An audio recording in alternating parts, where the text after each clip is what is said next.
हाँ, आज के क्लास में आप लोगों को कल मैंने बताया था कोडॉमिनेंस। तो कोडॉमिनेंस के लिए कल समय कम था, इसलिए मैंने कहा कि नहीं, नेक्स्ट वीडियो में उसको बताएंगे।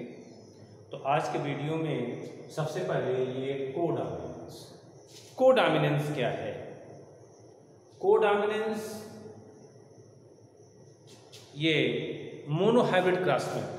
Monohybrid cross, codominance is depend on the monohybrid cross. Monohybrid cross, monohybrid cross, इसका मतलब ये है मोनोहाइब्रिड क्रॉस का कि Mendel cross the male and female plant on the basis of one gene or one character,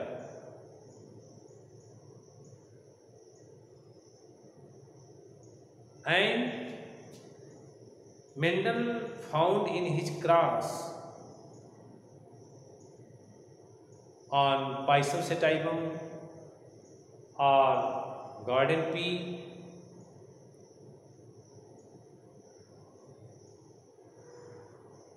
on the basis of 7 characters which have 7 pairs of contrasting traits.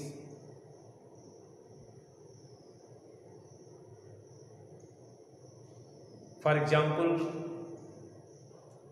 in NCERT book, figure are provided, cross between height, contrasting trait, tall and dark.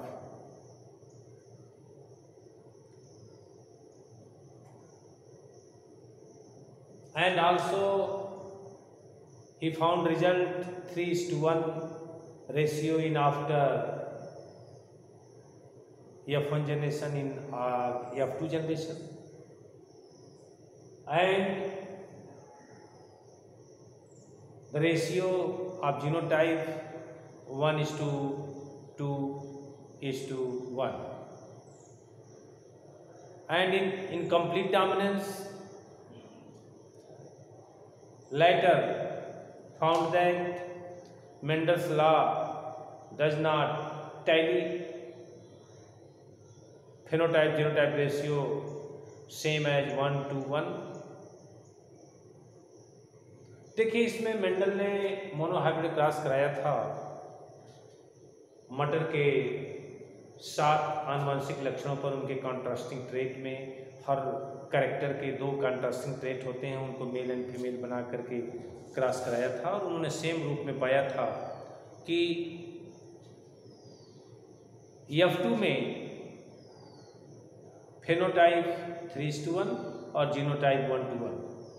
Incomplete dominance जब दूसरे वैज्ञानिकों ने इस पर जब प्रयोग किया था तो देखा कि मेंडल का नियम यहाँ लागू नहीं होता, क्योंकि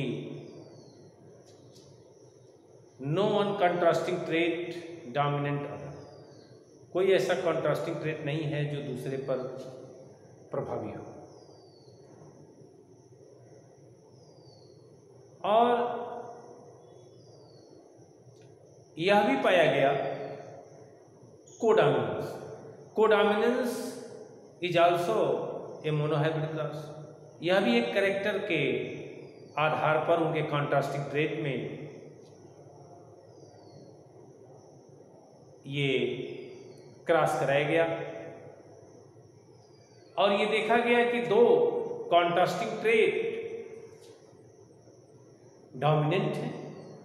अगर ये दोनों कॉन्ट्रास्टिंग ट्रेट या इनके जो एलील्स हैं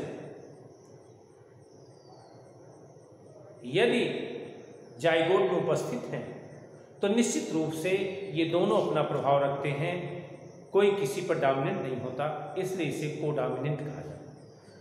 जैसे ब्लड ग्रुप, जो ब्लड ग्रुप है या कह सकते हैं ब्लड ग्रुप, इसमें A वर्ग, B वर्ग, AB वर्ग एंड O वर्ग, 4 ब्लड ग्रुप होते हैं। लेकिन ये चारों प्रकार के जो ब्लड ग्रुप हैं सोसाइटी में तो मिलते हैं, एक ही जीन के 3 एलील्स, इसको मल्टीपल एलीलिज्म भी कहते हैं, because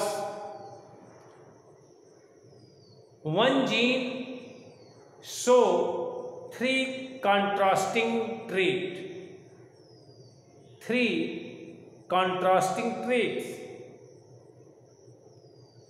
which is governed by 3 copies like IA alleles, IB alleles and small I alleles. तो 3 alleles present in I gene के 3 एलील्स होते हैं, जिसमें IA and IB gene are dominant over IB small I. जो IA और IB alleles हैं ये dominant over I gene. तो ये IA और IB एक ही जीन के एलील्स हैं, इन्हें भी हम एलीलिक जीन भी कहते हैं, इसलिए IA जीन भी कह सकते हैं, IA एलील्स भी कह सकते हैं। ये IA and IB alleles produced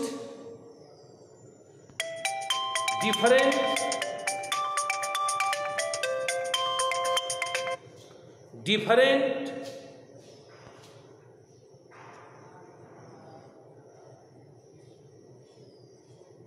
types of sugar on the membrane of RBC।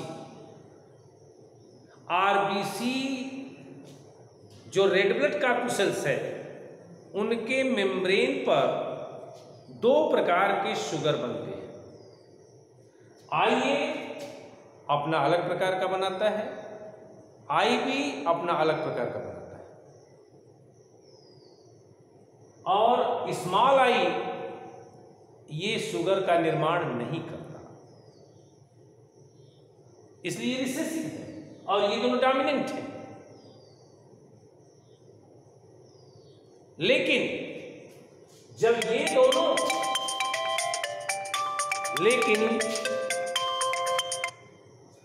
ये दोनों एक साथ होते हैं तो both alleles produce their sugar on the membrane of RBC।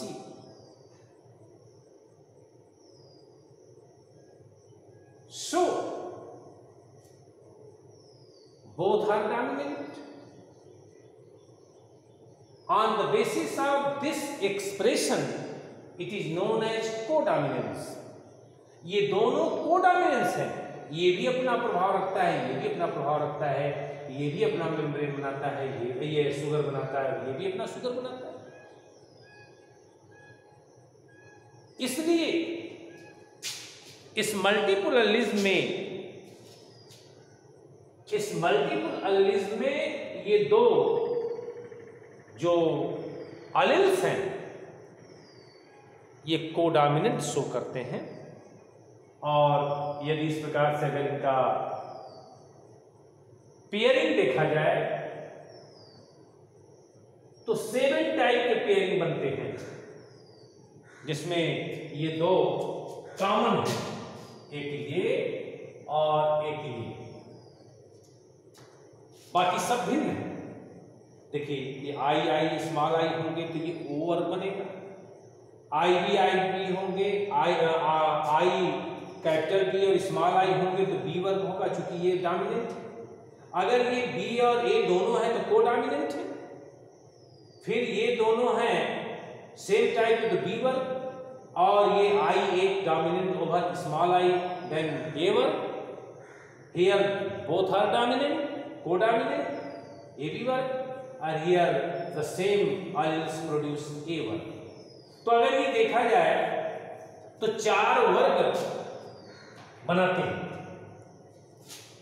तो ब्लड में 4 वर्ग बनने से all the peoples in the society are grouped in 4 blood group, whereas 6 type of pairing present in them। तो पूरे सोसाइटी के जो लोग हैं 4 वर्ग में बटे हैं, जबकि एलील्स की पेयरिंग 6 टाइप की पाई जाती है।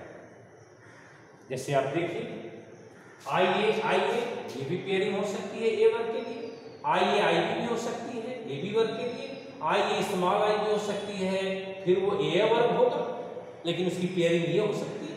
तो पेयरिंग तो ये 3 अलग अलग हो गए, एक होगा IB बी वर्ग के लिए, ये भी सेम एलील्स है, इसी प्रकार से ये, इसी प्रकार से ये, इस प्रकार से ये अगर देखा जाए तो जो केवल ये कॉमन है इन दोनों में से आप एक ले सकते हैं, बाकी 1 2 3 4 5 6 ये चूंकि डबल है। इस तरह से अगर देखा जाए तो 6 type of pairing present in the society which is grouped in 4 blood group. तो इस प्रकार से 6 टाइप की ये एलीलिक पेयर्स पाए जाते हैं ये ब्लड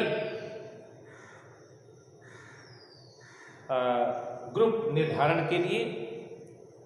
लेकिन जो जीन है, single gene govern the blood group in the human society which is present in 4 group, but allelic pair are present in the society in 6 type। इस प्रकार से ये कोडोमिनेंस को आपने देखा। कोडोमिनेंस करने का मतलब है ऐसे भी एलील्स होते हैं जब दोनों प्रभावी होते हैं, दोनों डोमिनेंट होते हैं, और अगर वो दोनों एक साथ हो गए तो निश्चित रूप से वह दोनों अपना प्रभाव रखते हैं, दोनों प्रकार की वो प्रोटीन बनाते हैं, इसलिए इनको कहा जाता है कोडोमिनेंस। इनकम्प्लीट डोमिनेंस में क्या था, वहां पर वो पूर्णतया completely one allele is not dominant over other, और डोमिनेंस में one allele is totally completely dominant over other. Dominant में एक एलील पूर्ण रूप से प्रभावी होगा, दूसरे को नहीं दिखने देगा। इनकम्प्लीट में वह पूर्ण रूप से प्रभावी नहीं है, जैसे पिंक आ जाए। और कोडोमिनेंट में दोनों प्रभावी, दोनों अपना प्रोटीन रखेंगे, जैसा कि इस ब्लड ग्रुप में हमने देखा आई और IB एलील्स। नेक्स्ट प्रकरण है मेंडल ने दूसरा जो एक्सपेरिमेंट किया था वह 2 जीन की इनहेरिटेंस पर किया था, inheritance of 2 gene. In this process Mendel crossed the male-female plant having 2 characters like seed color and seed shape। 2 character के आधार पर भी उन्होंने क्रॉस करा करके अपना अध्ययन किया था, और उन्होंने इस आधार पर जो सेपरेशन देखने को मिला उसका नाम उन्होंने रख दिया था law of independent assortment. 2 character पर जो क्रॉस कराया, जैसे ये पैरेंटल पीढ़ी राउंड येलो, सीड जो है गोला था, पीले कलर का था, दूसरा था रिंकल्ड ग्रीन, सीड जो है संकुचित था, सिकुड़ा हुआ था, और कलर उसका ग्रीन था। इस तरह से उन्होंने जब क्रॉस कराया और उन्हें जब मेल और फीमेल बना करके जब क्रॉस कराया तो ये जो गैमीट बना सेम टाइप, चूंकि ये होमोजाइगस है इसलिए गैमीट जो same type R and Y, capital RY और स्मॉल RY। इस प्रकार से इसमें ये बने, उसमें ये बने। Female plant small R small Y के गैमीट प्रोड्यूस किए, और male plant capital R capital Y के गैमीट प्रोड्यूस किए। और जब इनमें क्रॉस हुआ तो F1 जनरेशन में 100% राउंड और येलो सीड आए, और उन्होंने जब उसमें उगा करके फिर सेल्फिंग किया, जब उनमें सेल्फ पॉलिनेशन कराया, तो उसके बाद उनमें जो गैमीट बने, तो जो गैमीट का फॉर्मेशन हुआ उसमें 4 प्रकार के गैमीट पाए गए, capital R Y, capital R small Y, small R capital Y, small R small Y. These are the allelic identification of the gamete. हम उस गैमीट की पहचान कैसे करेंगे कि यह गैमीट एक ऐसा है जिसमें शेप के लिए एक राउंड और कलर के लिए कैपिटल वाई, दोनों डोमिनेंट कैरेक्टर। दूसरा गैमीट ऐसा था कि शेप के लिए तो डोमिनेंट कैपिटल आर था, लेकिन कलर के लिए रिसेसिव स्मॉल वाई था। तीसरे प्रकार का गैमीट बना जिसमें शेप के लिए रिसेसिव स्मॉल आर आ गया और कलर के लिए कैपिटल वाई आ गया, येलो कलर का वो एलील्स आ गया। और एक चौथे प्रकार का गैमीट बना था जिसमें शेप के लिए स्मॉल आर, कलर के लिए स्मॉल वाई, दोनों रिसेसिव। इस प्रकार के 4 गैमीट बन गए और 4 गैमीट बना करके जब उन्हें क्रॉस कराया गया पुनेट स्क्वायर में, तो पुनेट स्क्वायर एग्जिबिशन जब कराया गया तो ये जो F2 का जो जनरेशन पैदा हुआ क्रॉस कराने पर, तो 9 तो आ गए राउंड येलो और एक आ गया रिंकल्ड और ग्रीन। तो ये आ गया कौन? राउंड येलो, और ये आ गया रिंकल्ड और ग्रीन। लेकिन ये 3 चेंज कर दीजिए, राउंड के साथ येलो न होकर के राउंड के साथ ग्रीन। तो ये आ गया राउंड और ग्रीन। और 3 ऐसे आ गए कि येलो के साथ रिंकल्ड न होकर के ये राउंड रिंकल्ड राउंड ग्रीन। तो ये येलो रिंकल्ड, इस प्रकार से इसे आप कहेंगे राउंड ग्रीन न कह करके आप कहेंगे रिंकल्ड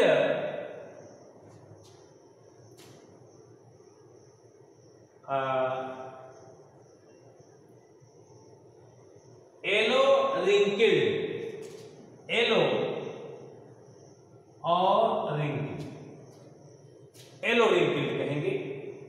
तो इस प्रकार ये round yellow, round green, yellow wrinkled और ये येलो रिंकल्ड। यहाँ पर जो है ये थोड़ा सा येलो रिंकल्ड, यहाँ देखिए, ध्यान दीजिए, ये राउंड और येलो, राउंड एंड ग्रीन। तो राउंड एंड ग्रीन ये हो गए, और ये हो गए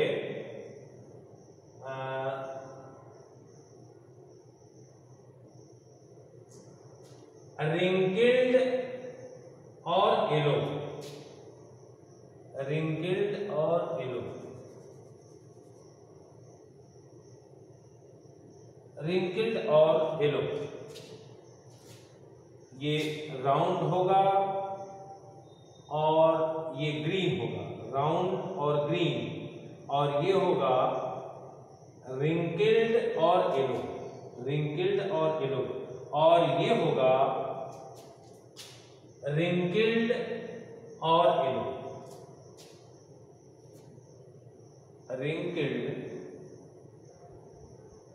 रिंकल्ड और येलो नहीं, रिंकल्ड और ग्रीन, रिंकल्ड और ग्रीन। ठीक, इस प्रकार से ये round yellow, round green, wrinkled yellow, wrinkled green, correct. तो इस तरह का ये जो फेनोटिपिक रेशियो पाया 9331, इनको उन्होंने ये देखा कि अगर हम इन दोनों को अलग अलग अगर हम क्रॉस कराते हैं, अलग अलग अगर हम क्रॉस कराते हैं, तो ये 3:1 3:1 आती है। इसका मतलब जैसे अगर हम राउंड और रिंकिल में क्रॉस कराएं तो 3 राउंड और 1 रिंकिल आएगा।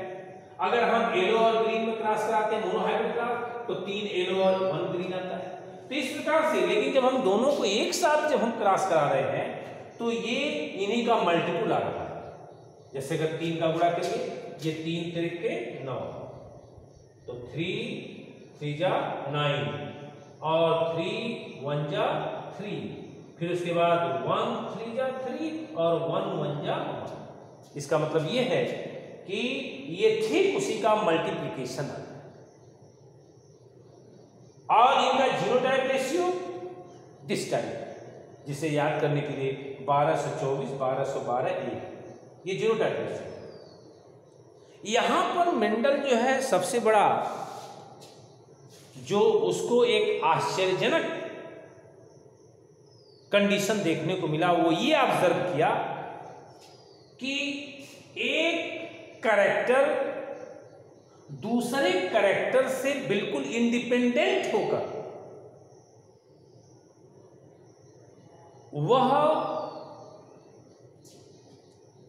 माने एक कैरेक्टर का जो अलील्स है, एक जीन का जो अलील्स है, वह दूसरे जीन के अलील्स से स्वतंत्रता पूर्वक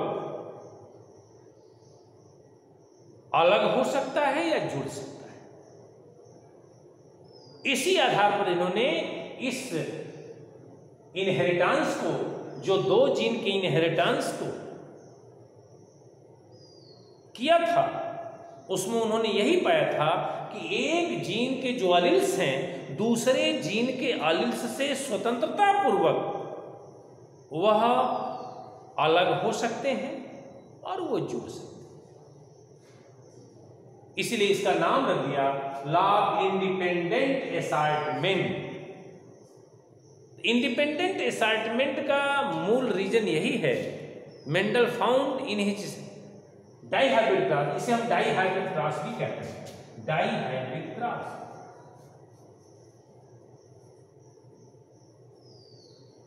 इसे हम डाइहाइब्रिड कहते हैं। Mendel found in his dihybrid cross that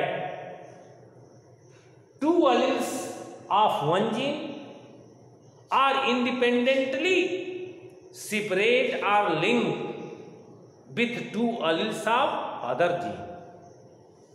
एक जीन का 2 alleles स्वतंत्रता पूर्वक दूसरे जीन के alleles से वह असॉर्टमेंट कर सकता है, सेपरेट हो सकता है, अलग हो सकता है, और लिंक वह जुड़ सकता है।